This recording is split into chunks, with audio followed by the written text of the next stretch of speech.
안녕하십니까. 에듀진의 신동호입니다. 오늘은 4월 12일 수요일입니다. 보시기 전에 좋아요, 구독 부탁드리겠습니다.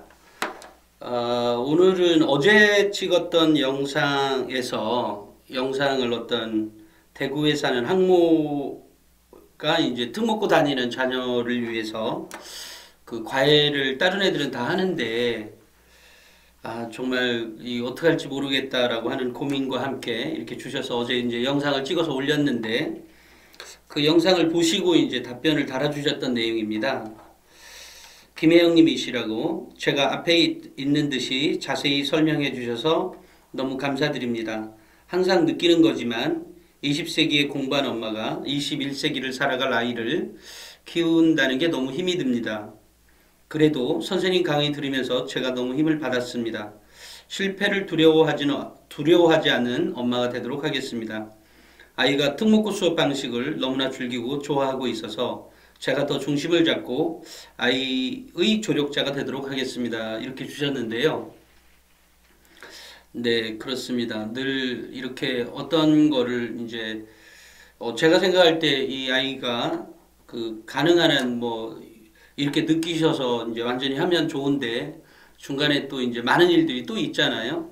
그래서 가끔 이걸로 끝내지 마시고 가끔 저의 방송을 들으시면서 좀 더 자신의 의지를 다져줬으면 좋겠습니다. 또 하나 이 아이의 어떤 뛰어난 점이 분명히 있어 보이거든요. 그렇기 때문에 가능한 한 아이에게 칭찬은 고래도 춤추게 한다라고 하는 예전에 무슨 책도 있었잖아요. 그러니까 그것처럼 아이에게 칭찬을 좀 해주고 소소한 기쁨 있잖아요. 학교에서 일어나는 그러려고 하면 이제 아이하고 대화를 좀 해야 되겠죠.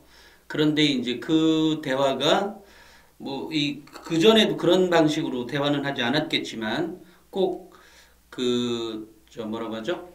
꼭 아이의 어떤 잘하는 점 또 동아리에서 있었던 아주 소소한 것들, 남자라고 해서 꼭 입 닫고 있어야 될 이유는 없을 테니까요. 그래서 이제 그런 생각이 들고요. 또 하나는 아이가 이제 어떤 것에 대해서 이렇게 추진하려면 이렇게 확신이 필요하거든요. 근데 그 확신을 그러니까 어떤 확신이냐면 이제 어쨌든 내신이 조금 있다가 있지 않습니까? 4월 말, 4월 중순 이후부터 계속 있을 것 같아요. 4월 말 정도 있겠네요. 그러면 이 내신이 선생님이 가르쳐 준 것 이외에도 또 나오는 것인지 범위야 어찌됐건 그 범위겠지만 시험 문제가 정확히 어디에서 나오는 것인지 출제되는 것인지 아니면 교과서 플러스 선생님 가르쳐 준 것 플러스 제가 또 다른 동영상을 예를 들어 EBS 동영상을 봐야 된다든지 아니면 교과서 밖에서 출제돼야 된다든지 이런 부분이 있죠. 그런데 이제 여기서 이제 꼭 확인해야 될 사항은 이렇습니다.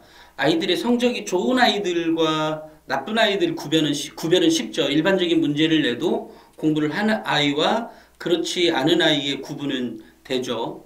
보통 20문제만 내도 충분히 구분이 됩니다.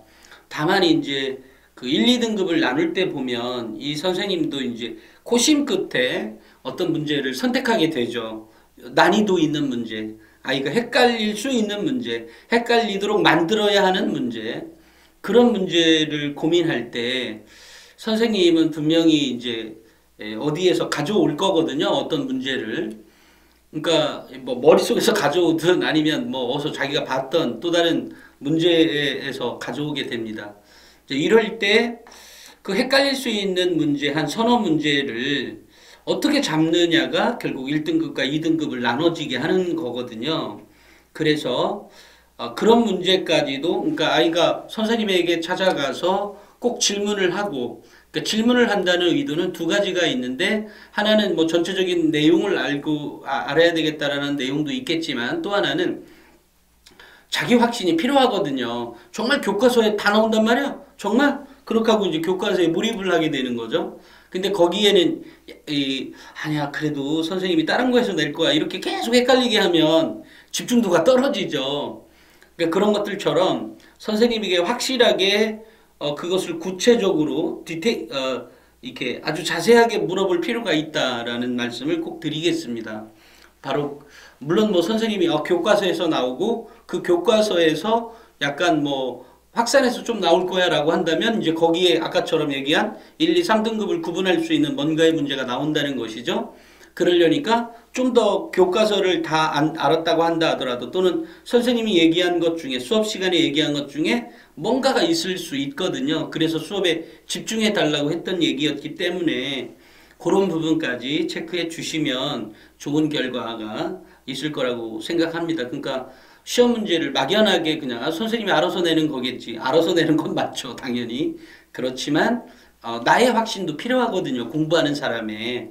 그죠? 그러니까 시험 문제가 구체적으로 어디서 나오는지 물으면 또 선생님에 따라서 이거 봐라 이거 당돌한데 뭐 이렇게 생각할 수도 있지만 아니면 또 매우 친절하게 가르쳐주는 선생님도 있을 수 있거든요. 그렇지만 당돌하다는 표현이 꼭 이 아이가 뭐 그 싸가지가 없다 이렇게 판단한다는 말이 아니라 얘 봐라 얘가 공부하려는 아이네 라고 하는 느낌을 가질 수 있는 거죠. 그것들로 인해서 다시 이제 그 반의 수업에 들어가면 그 아이를 유심히 관찰하게 됩니다. 그게 인간적인 거, 그러니까 보통 인간 사회에서 있을 수 있는 얘기잖아요. 그런 부분들까지 챙겨주시면 좋겠다라는 말씀을 또 드리겠습니다. 그 다음에 최명주님인데, 이분도 지난번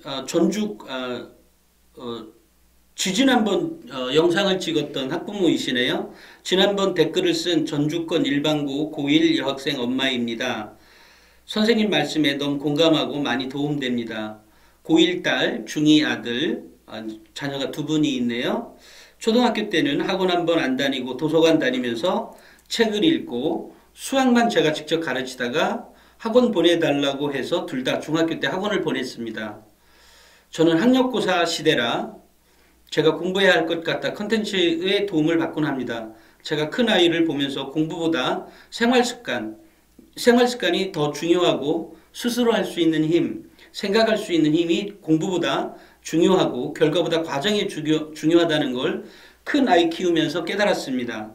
아무리 좋은 학원, 과외든 혼자 절대 공부 시간이 없으면 안 된다는 것을 선생님의 좋은 영상 보고 많이 도움되고 배우고 갑니다.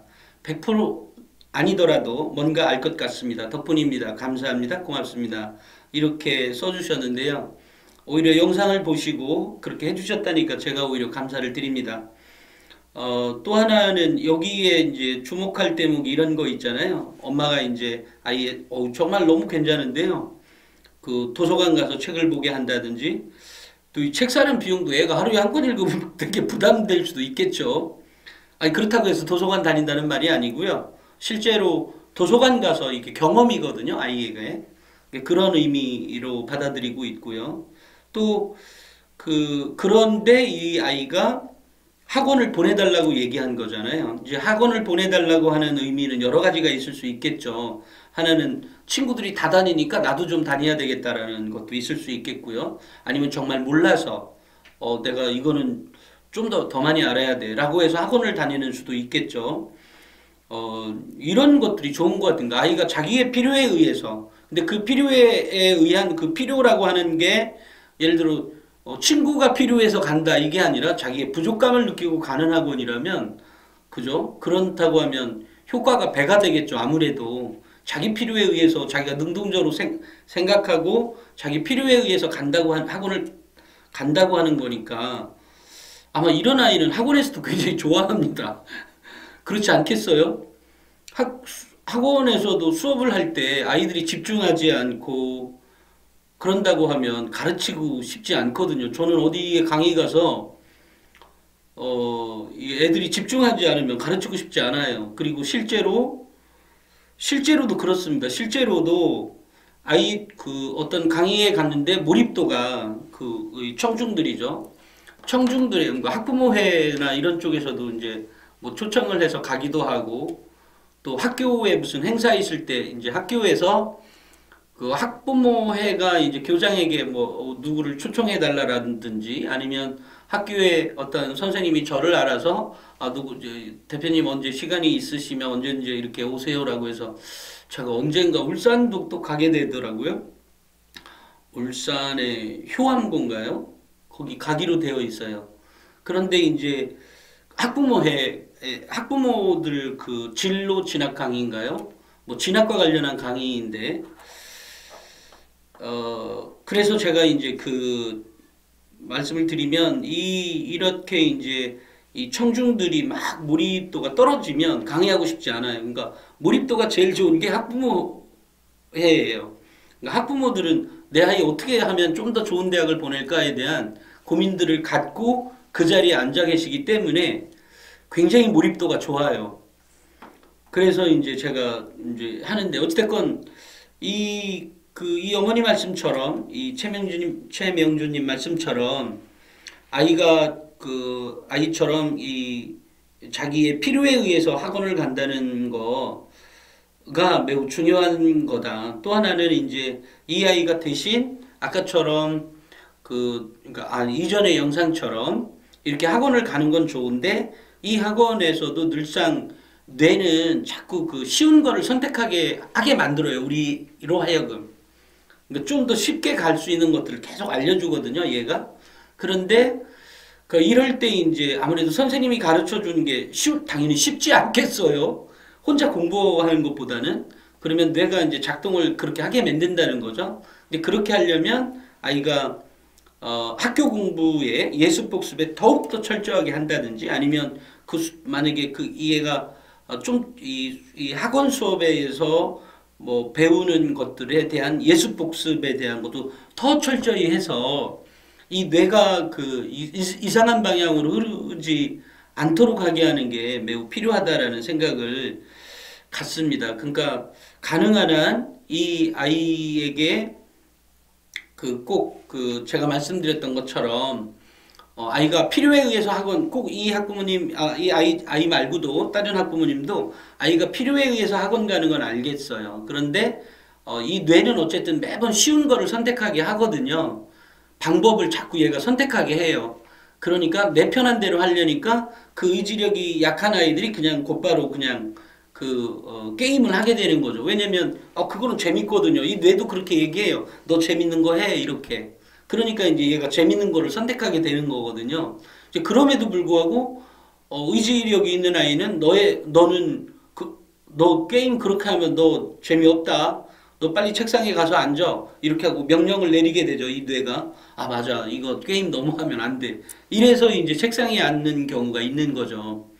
그래서 저는 자기 의지력을 이렇게 갖게 하려면 훈련이 필요한 거죠.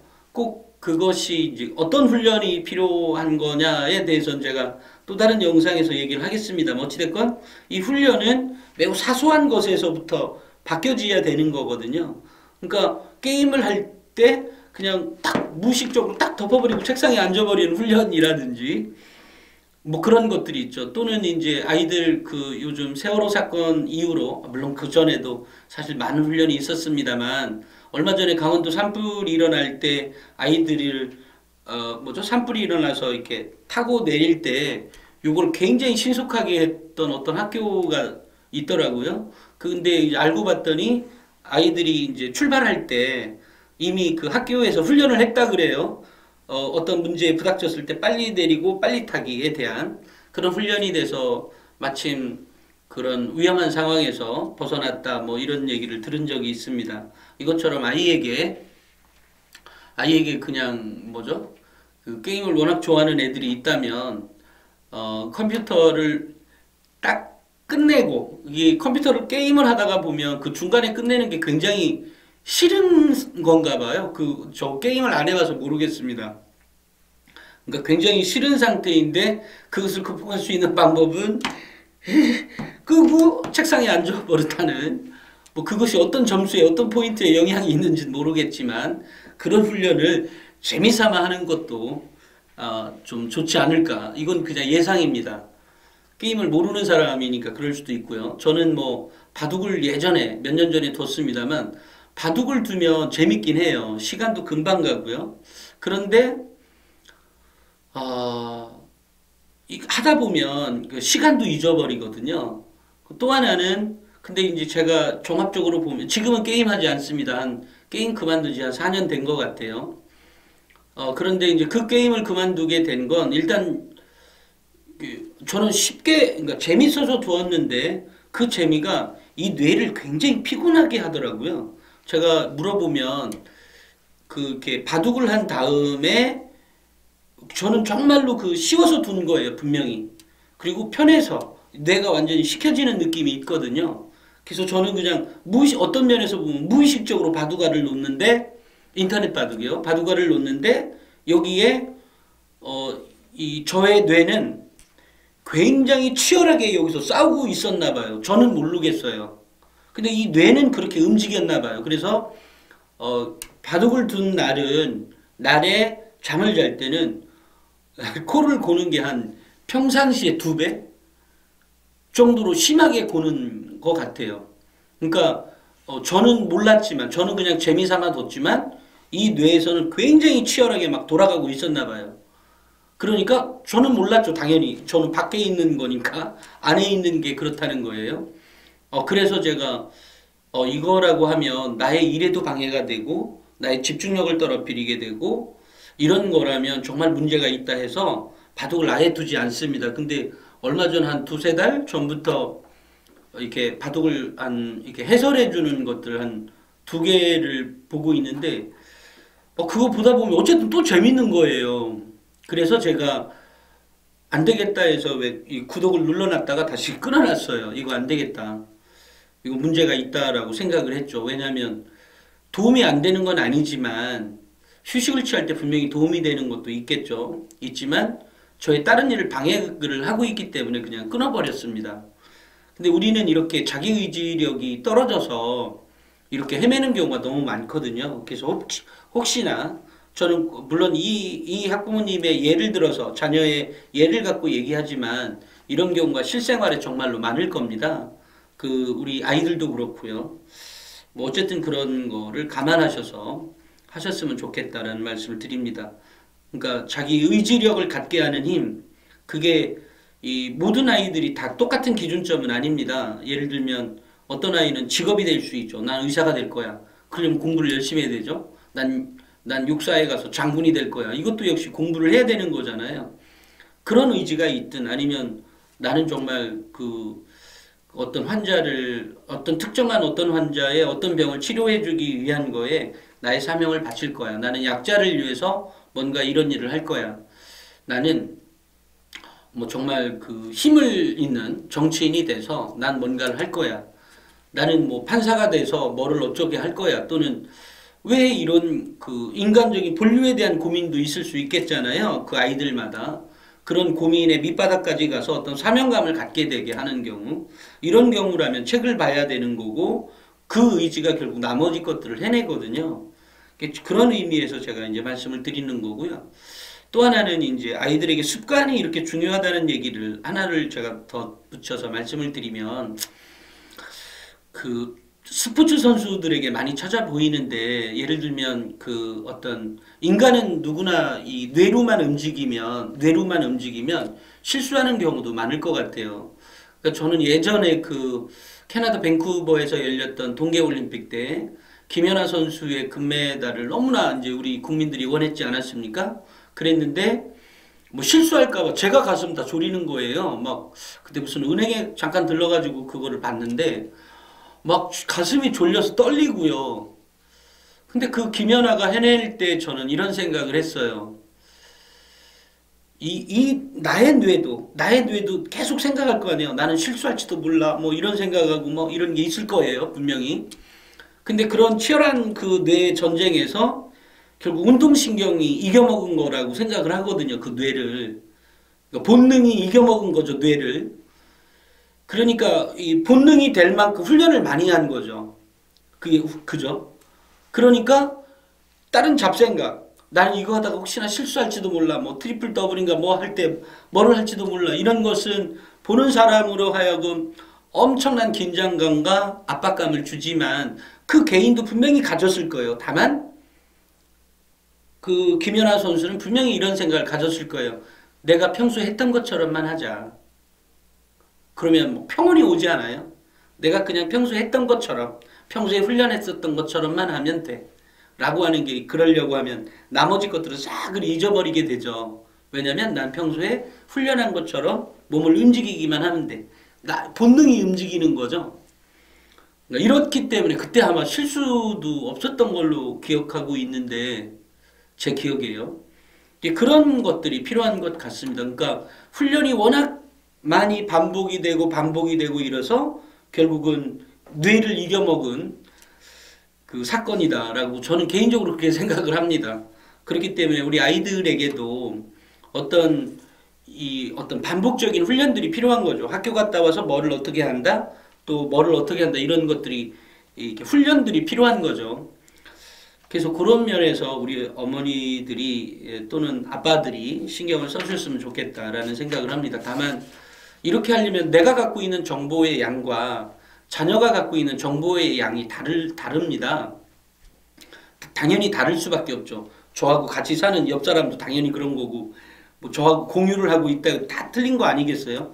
뭐 생각을 공유하고 있어도 다 틀리지 않습니까?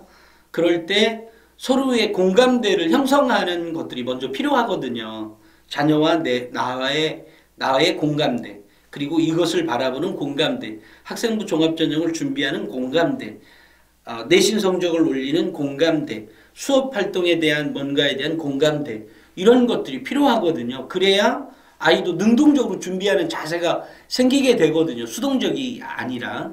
이런 관계를 구축하는 것들이 필요할 것 같아요. 그러니까 내가 오늘 내 아이에게, 내 자녀에게 오늘 이 말 했다 그래서 이 아이가 계속해서 똑같은 생각을 가지면 얼마나 좋겠어요? 그렇지만 그렇지 않을 확률도 많거든요. 또 아이들은 또 작심삼일이라는 게 늘 있어요. 오늘은 책을 열심히 봐야 되겠다라고 생각하지만 2, 3일 지나서 뭐 또 피곤해. 뭐 이 뇌에서 자꾸 이 반작용을 일으키는 거죠. 야, 너 편한 거 해. 잠자. 뭘 공부를 해. 라든지 잠을 좋아하는 아이들이라면 야, 뭔 게임이야. 그러다가 순간적으로 게임할 수도 있고 순간적으로 자기도 모르게 잠잘 수도 있어요. 그런데 그것을 이겨먹는 훈련을 해야 된다는 거죠. 그것을. 그러니까 뭐 게임을 완전히 못하게 한다든지 아니면 뭐라고 하죠? 그 잠을 자는 것도 완전히 못하게 할 수는 없는 거 아니에요? 아니, 있을 수 있지만 그것을 이겨먹는 훈련을 해야 될 필요성이 있다라는 거죠. 예를 들면 주중에는 게임하지 말고 뭐 주말에 특정 시간 요때만큼은 내가 정말로 게임 시간을 보장해 주겠다 해서 일주일에 한 번 정도의 그 게임을 한다든지, 그건 어쨌든 아이들마다 다 상황이 틀리긴 하니까. 다만 제 말씀은 좀 전에 말씀드렸던 것처럼 공감대가 필요하다. 그러니까 저만 이렇게 생각하는 게 아니라, 엄마만 이렇게 생각하는 게 아니라 아빠하고도 이 공감대가 필요하죠. 아이를 어떻게 볼 거냐, 또 어떻게 하는 것이 좋겠냐, 또는 또 뭐죠? 아이하고의 공감대가 또 필요한 거죠. 그러니까 이런 공감대가 밑바탕이 된 상태에서 어떤 학교 생활을 하고, 또 하나는 이제 아이가 이런 경우에는 난 늘 너를 칭찬하겠다라든 공감대 같은 경우 있죠. 또 이런 거라면 나는 너를 별로 안 좋아할 거야. 예를 들면 아까처럼 너가 좋아하는 게임을 지나치게 많이 한다든지, 그 많이 하는 정도가 너의 학교 생활에, 아까 제가 왜 바둑 두면서 저는 몰랐지만 저의 뇌를 굉장히 피곤하게 한다 그랬잖아요. 그러니까 분명히 이 아이가 책상에 앉을 때도, 게임하다가 책상에 앉을 때도 집중이 여기에 가 있다가 이 공부한다는 게 쉬운 게 아니거든요. 그런 겁니다. 예. 그래서 그런 부분들까지도 매우 미세하게 신경을 써줘야 된다라는 생각을 가져요. 그러니까 이것은 아이들, 저 같은 경우도 이렇게 그러니까 기사를 쓸 때 보면 잡지하고 신문에 대한 기사의 내용이나 어떤 흐름이나 글의 어떤 이런 굴곡타는 것들이 틀려요. 잡지하고 신문이. 또 하나는 잡지라도 이 톡톡 잡지와 또 나침반 잡지가 또 틀려요. 이런 게. 그러니까 그 미세한 얘기를 제가 표현할 때 보면 딱 꼬집어서 이거다 저거다라고 좀 표현이 잘 못하겠어요.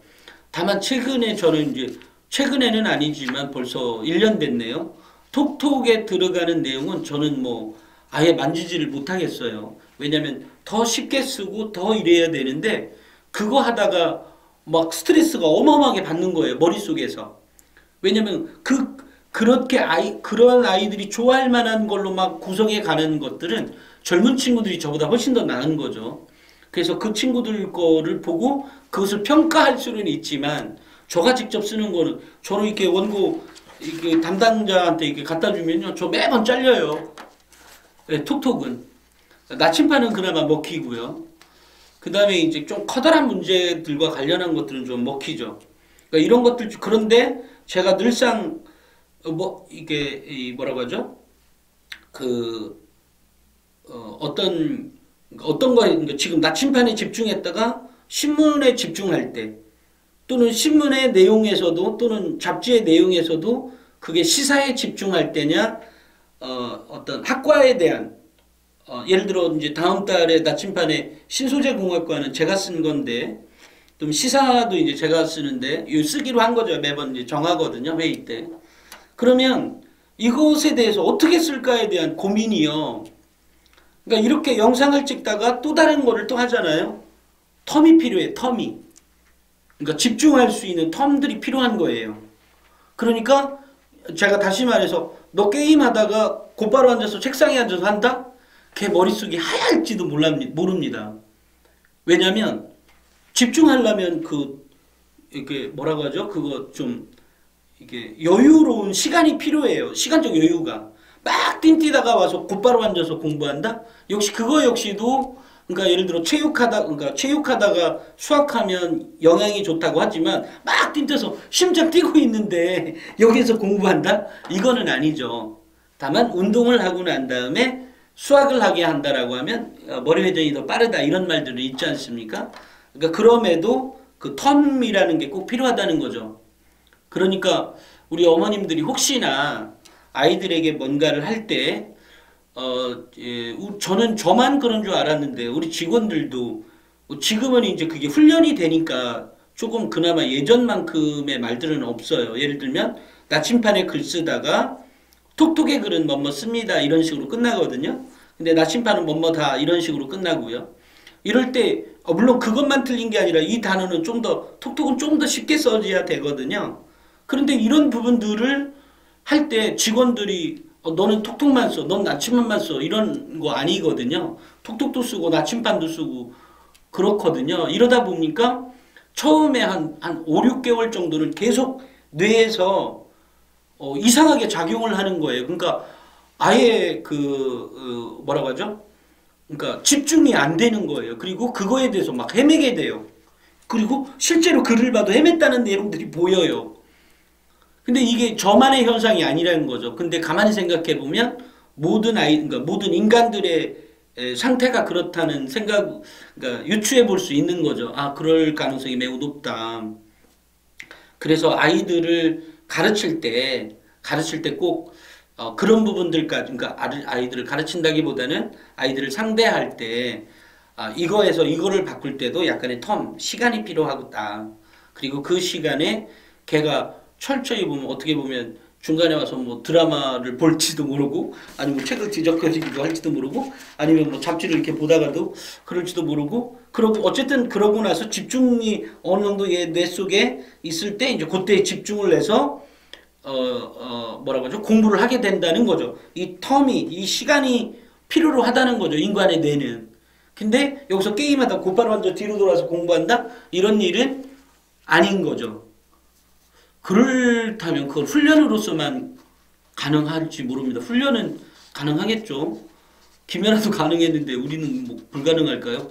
가능한데 그게 쉽지 않은 훈련이다. 그러니까 언젠가는 가능하겠지만 굳이 뭐 그렇게 할 필요가 있나요? 라는 생각을 갖습니다. 그러니까 그런 훈련들을 할 때 아이들을 조금 여유롭게 봐줄 필요가 있다라는 말씀도 덤으로 드립니다. 얘기가 좀 길어졌습니다.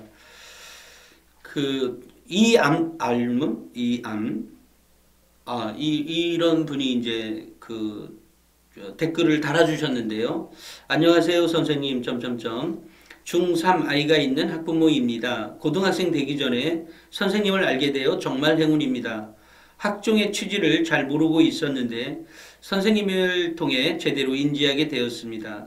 얼마 전 4.15 잡지도 구매했습니다. 유튜브에 올라온 강의 잘 찾아보고 저술하신 책도 찾아 읽어봐야겠어요. 감사합니다. 이렇게 하셨는데, 네, 감사합니다. 그리고 바로 이런 분들, 이런 학부모님의 이제 격이죠. 실제로 그러니까 대입 전형을 잘 모를 뿐만이 아니라 대입 전형에 대한 인지에 대한 부족. 그러니까 인지의 상태에서 끝나고 그 밑으로 더 많이 알아야 되는 단계가 있다 그랬죠. 그러니까 모든 대입 전형이 그렇습니다. 우리가 수능 정시 전형이라고 하면 그 다 그냥 수능 정시면은 뭐 등급이 아니 성적이 나오겠네, 그걸로 가겠네라고 하지만 그렇지가 않죠. 학교마다 과목별 점수의 점수가 다르고요. 영어 반영 점수가 다르고요. 한국사 반영 점수, 그러니까 한국사 반영이 다르고요. 또 어떤 것은 백분율이 있고 어떤 것은 뭐 어쨌든 틀리다고요. 근데 그것을 단순히 성적이라고 하는 하나의 그것만, 그러니까 수능은 성적으로 간대라고 해서 성적 하나에 매달려서는 안 된다는 거죠. 지난번에 한 학부모님 하고 얘기를 나누어 봤는데 그 학부모님도 전 수능 정시가 이렇게 어려운 줄 몰랐습니다라고 말씀을 하시더라고요. 그런 것처럼 실제로 전문가들 사이에서도 학생부 종합전형이 오히려 쉽다고 합니다. 수능 정시보다도. 그런 사람이 있다 이겁니다. 그러니까 수능 정시가 쉬운 게 아닌 거예요. 알려면. 그래 분석하려면 그 굉장히 힘이 든 모양이에요. 왜냐하면 점수 체계를 분석을 해줘야 되잖아요. 예를 들어 그러니까 주로는 아니지만 서연고에 가려고 하면 서울대는 그러면 몇 점대까지 가느냐, 지원해야 말아야 되냐 이런 고민들이 있는 거 아니에요. 그 고민의 포인트가 어떤 경우는 정말로 분석을 잘해서 합격시키는 방법이 있고 어떤 경우는 그 분석이 틀려서 이게 낙동과 오리알이 되는 경우도 있는 거거든요. 그렇기 때문에 수능 정시 정말로 어렵다고 합니다. 근데 전 수능 정시 매우 디테일하게 알지 못합니다. 그러니까 이 아이가 이 정도에 간다, 바운더리를 아는 것 뿐이지 그것을 완전히 분석해서 분해해서 얘는 여기가 이렇게 못합니다. 저 그런 실력 없음, 그런 능력 갖고 있지 않습니다. 다만 학생부 종합전형에서는 굉장히 많이 합니다. 무진장 많이 합니다. 그리고 그 어떤 경우에도 답변해 줄 수 있습니다. 학생부 종합전형은. 학생부 종합전형에서 뭐라고 하죠? 입학사정관 10년을 했다는 사람이 있다 할지라도 그 사람보다 더 많이 알 것 같은 생각을 가지고 있습니다. 그것은 이제 여러 가지 단순히 뭐 대학교 취재에서만 벌어졌던 일은 아니고 인재를 어떻게 구분할 거냐에 대한 고민을 얼마나 많이 했느냐, 요거에 대한 차이가 좀 있는 것 같습니다. 그러니까 그런 차이가 있기 때문에 그런 고민들을 쭉 해왔던 사람이기 때문에 학생부 종합전형을 훨씬 더 남들하고 같은 정보가 주어졌더라도 그 정보를 다시 해석해내는 방법이 좀 다르지 않았을까 이런 생각을 갖고 있습니다. 그러니까 뭐 여기 또한 입학사정관들이 이렇게 대학을 옮겨가는 경우도 있잖아요. 있습니다. 젊은 친구들은 좀 자주 있는 편이고요. 나이 드신 분들은 좀 꼭 그런 것 같진 않지만, 그래도 어찌됐건 그 입학사정관보다 제가 더 많이 알 것 같다라고 말씀을 드릴 수 있는 것은 인재를 바라보고 보는 시각, 인재를 어떻게 선발해야 된다는 시각, 또 학교를 얼마나 많이 이해하느냐도 필요하거든요. 그 고등학교나 중학교의 그런 것, 또는 그것만이 아니라 그 교과에 대한 이해가 또 필요해요. 예, 필요합니다. 그리고 이제 학생부 종합전형에서 그 사람이 입학사정관이라고 해서 많이 한다? 그렇지 않습니다. 그건 분명한 사실이에요. 아주 웃기죠. 그래서 어려운지도 모르겠어요. 학생부 종합전형은 다릅니다. 그렇지만 제가 자신 있게 말씀드릴 수 있습니다. 제가 얘기한 대로 하면 최고의 결과물들을 가져올 수 있다고 확신하셔도 좋습니다. 그래서 잡지도 구매해 주셔서 너무 감사하고요. 다른 책도 꼭 읽어보세요. 이것은 아이 인재를 만들어가는 거거든요. 인재를. 그러니까 인재를 서울대의 인재는 서울대 인재를 아이를 중학교 때 아직 중3이잖아요. 저 이 아이가 이전의 성적은 잘 모르겠습니다. 그렇지만 이 아이가 만약에 책을 좋아했던 아이였다면 그리고 지금부터라도 책을 많이 읽는다는 보장만 있다면 그리고 그 책을 즐길 수 있는 거라면 얘도 서울대 갈 수 있습니다. 진심으로요. 정말로 그렇게 확신합니다. 다만 그 아이를 그렇게 만들어가는 이 아이의 기본적인 역량도 있거든요. 예, 있습니다. 이 아이가 가지고 있는 기본적인 역량. 제가 아무리 뭔가를 해줘도 이 아이가 책을 안 읽는다? 답이 없는 거죠. 그러니까 그냥 인서울 가는 걸 목표로 하셔야 되는 거죠. 근데 이 아이가 기본적으로 그런 엄마가 얘기했던 거에 대해서 수렴적 태도를 갖고 있다면 그리고 그것에 대해서 자기가 조금 더 노력해서 확산적 사고까지 갖고 있는 아이라면 그런 아이는 뭐 한국 최고대학을 언제든 갈 수 있습니다. 중학교 3학년 미만들은. 마찬가지로 고등학교 1학년들도 마찬가지예요. 그렇습니다. 정말로 그렇게 생각합니다. 생각하는 게 아니라 제가 만들어 드릴 수 있습니다. 그런 아이라면. 그러니까 역량의 아이들이 우리가 중 3학년 또는 초등학교 6학년 때까지 키웠던 아이들의 역량이 있어요. 그것은 DNA가 그럴지도 모르고요. 근데 그 DNA가 공부만 잘하는 능력만이 아니라는 사실입니다. 뭐 정말 암기를 무진장 잘한다 그러면 수능 정시로 보내면 돼요. 근데 그게 아니라 이 아이가 역량이 원래 큰 아이도 있고요. 그 뒤에 제가 최근에 이제 비판적 사고력과 그 창의적 사고력을 우리 아이들에게 어떻게 넣어줄까에 대한 것들을 내년 6월부터 이제 넣어주게 하기 위해서 제가 이제 그걸 어떻게 넣어줄 거에 대한 고민들이 계속 머릿속으로 이렇게 하고 있는데, 그러니까 그거를 종합해 보면 이런 겁니다. 그러니까 이 아이가 갖고 있는 역량은 태어날 때부터 갖고 있었던 것도 조금 있고, 환경에 의해서, 그러니까 나와 또는 뭐 와이프가 있겠죠. 또는 어쨌든 부부, 학부모, 그 학부모의 영향들도 같이 섞여져 있는 거예요. 뭐 가정환경이 좋아야만 뭐 서울대 간다 이런 의미가 아니라 그 안에 어쨌든 그것을 이 아이는 또 이렇게 받아들이는 게 틀릴 거 아니에요. 아이들마다. 그래서 저는 만약에 이 알미라고 하는 이분의 자녀가 꼭 서울대가 전부가 아니라고 생각합니다. 정말로 그렇게 생각하고 있고요. 그러니까 대신 이제 서울대들이나 이런 애들은 많이 한 서너 명은 채용해 봤어요. 그러니까 이 아이의 역량이 아까처럼 중3이잖아요. 지금 이게 잡지를 구매했는데 나침반 잡지인지 톡톡 잡지인지는 모르겠어요. 다만 톡톡이든 나침반이든 얘를 딱 줘봤는데 첫날에 그냥 이거 책 읽어봐 좋아 이렇게 했죠. 그 다음에 얘가 책을 어떻게 보고 있느냐 읽어보라 줬더니 읽어보는 태도나 이런 것을 좀 관찰을 해보세요. 이래서 이 아이가 정말로 좋아하면 이 아이는 서연고의 가능성이 있는 아이다라고 생각합니다. 정말로요. 그리고 이것을 그냥 슬쩍 본다? 그러면 그냥 얘는 내가 노력해도 인서울 정도뿐이 안 되겠구나 이렇게 생각을 하시면 될 것 같아요. 제가 이거에 대한 얘기들을 몇 번 했더니 우리 직원들이 그런 게 어딨냐고 이렇게 얘기하는데 그 친구들 말이 맞을 수도 있겠지만 저는 제 말이 맞다고 확신합니다. 책을 좋아한다고 하는 것들은 책을 즐겨야 되거든요. 이제 가능성은 있다라는 거죠. 근데 그 가능성을 다시 이제 만들어 가야 되는 거 아니에요? 그 상태에서가 완성이 된 게 아니니까.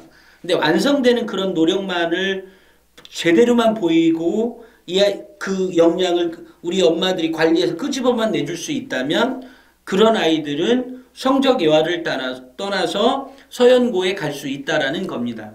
그러니까 독서 역량과 영어 역량이죠. 또는 이제 이과 계열 아이들도 있지 않습니까?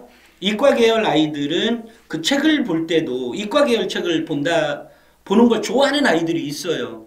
근데 그것은 어릴 때부터 무슨 잡지를 읽어서 좋아진 케이스도 있지만 그렇다고 억지로 막 아이가 읽어야 되는데 너 이제 그만 봐 그렇게 하고 이렇게 하면 안 돼요. 만약에 그 아이가 좋아하면 계속해서 그 잡지 사주세요. 그럼요. 다만 그 아이가 어느 순간 이거 지겨워. 뭐 없나? 이렇게 해서 또 다른 거 찾으면 또 그걸 지원해 주고요. 이렇게 할 필요가 있어요. 그래서 학원을 보내는 것 이상으로 중요한 게 독서 역량이고 영어 역량이고 그 독서 역량이 특정한 문과에 치중되어 있다면 그건 정말 어쩔 수 없는 거지만 뭐 예를 들어 문학책에 집중되어 있으면 걔가 뭐 문학 콘텐츠학과나 국어 국문학과나 뭐 이런 쪽에 가야 되겠죠.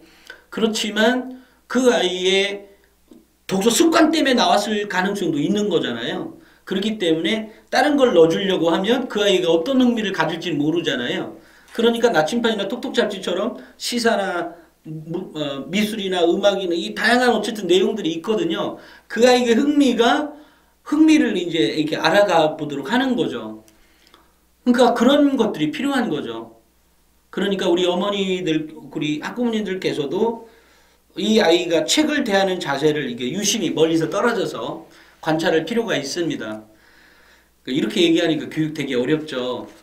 예, 어려운 것도 있지만 아이에게 제가 만약에 계속 칭찬할 수 있는 키워드가 아이의 어떤 행동으로 발견이 되고 그 아이가 달라져 간다면 그건 즐거움이잖아요. 우리가 아이들에게 5살? 4살? 5살? 그렇게 따지면 아이들 내 아이들 매번 이쁘죠. 이쁘고 늘상 막 착착 이렇게 안아줄 때 보면 어릴 때요. 우리 자녀들 하면 막 신나잖아요. 그거는 그 아이도 신나겠지만 안아주는 나도 신나는 거 아니에요. 기쁘고. 근데 이런 즐거움을 느끼면서 교육을 한다면 그죠? 굉장히 좋은 거죠. 그렇지 않겠어요? 그러면 아이를 교육한다는 게 고행이 아니라 즐거움으로 오겠죠. 근데 그 즐거움은 제가 좀 전에 말씀드렸던 것처럼 어떤 천천히 그죠? 아이가 뭔가를 변화하는 것도 천천히 가야 된다 그랬죠? 또 하나는 어떤 거를 줄 때 이 아이가 뭐에 관심이 있는지를 돌잡이 할 때 얘가 뭐 연필을 잡냐 아니면 실을 잡느냐에 따라서 우리가 뭔가를 하는 것처럼 잡지를 줘보고 이 아이가 어떤 거에 관심을 갖고 있는지를 살짝씩 보는 거예요. 왜냐면 뜸을 들여야 될 필요가 있거든요. 어쨌든 그렇다는 거 꼭 알고 계셨으면 좋겠고, 우리 학부모님 말고도 혹시나 이제 자녀들을 평가한다는 게 쉽지가 않을 겁니다. 왜냐면 늘상 이 부모는 촉박하고 아이는 좀 여유로운 느낌이 있고 그러면서도 나는 또 관찰의 힘이 필요한데 거기까지 가기에는 그죠? 내가 너무 바쁘죠. 이런 측면도 있을 수 있을 겁니다. 그래서 오늘은 이렇게 제가 이제 여러 가지 말씀을 드렸습니다만 오늘은 제가 다른 할 일도 많고 그래서 오늘은 이 영상 하나로만 끝내도록 하겠습니다. 이런 말씀에 공감하시고 계시면 좋아요, 구독 부탁드리고요. 그 다음에 제가 좋아요, 구독하면 무슨 저가 혹시 돈을 많이 벌까봐 그런 거 의미 없고요. 저는 삶의 의미가 좀 달라요. 다른 사람들하고 다릅니다. 그러니까 저는 이것 때문에 돈을 많이 벌어야 된다라는 생각도 없고요. 그 다음에 이거 가지고 어마어마하게 뭘 해야 되겠다 이런 생각 없습니다. 그냥 저는 제가 죽은 후에도 우리 아이들이 보다 정의로운 나라를 만들어줬으면 좋겠고 또 더 공정한 사회를 만들어줬으면 좋겠고 누구나가 다 잘 먹고 잘 사는 사회를 만들어줬으면 좋겠다라고 하는 바람을 갖고 있는 사람입니다. 그러니까 이걸 좋아요를 눌러주면 뭐가 나한테 돈이 떨어질까봐 생각 아무것도 없고요. 다만 좋아요, 구독을 누르면 우리 어머님과 비슷한 영상을 봤던 또 다른 사람에게 이 영상이 또 공급이 되니까, 그러니까 보여지니까 또 그것을 선택할지 말지는 그 사람의 이제 마음이잖아요. 이제 그런 의미에서 제가 말씀을 드린 거니까 그렇게 부탁을 드리고 앞으로도 이런 댓글을 이렇게 남겨주시면 아까 우리 김혜영님이나 최민주님도 어느 정도 해결이 되어 갔잖아요. 그러려고 하면 그렇다 그래서 완전히 영상을 끊지는 마시고요. 아까처럼 나의 의지를 계속 다질 필요가 있어요. 그리고 자녀를 대하는 교육도 자녀는 매일매일 성장하거든요. 매일 성장하는데 나만 모르죠. 매일 성장하는데 나만 모르는데 내가 예전에 한 달 전에 또는 2달 전에 있었던 나의 사고가 똑같이 적용이 된다는 건 꼭 그렇지 않은 것 같습니다. 그러니까 영상을 꾸준히 구독해 주시면 오히려 저를 위해서가 아니라 자녀를 위해서 도움이 될 것 같습니다. 여기까지 찍겠습니다. 감사합니다.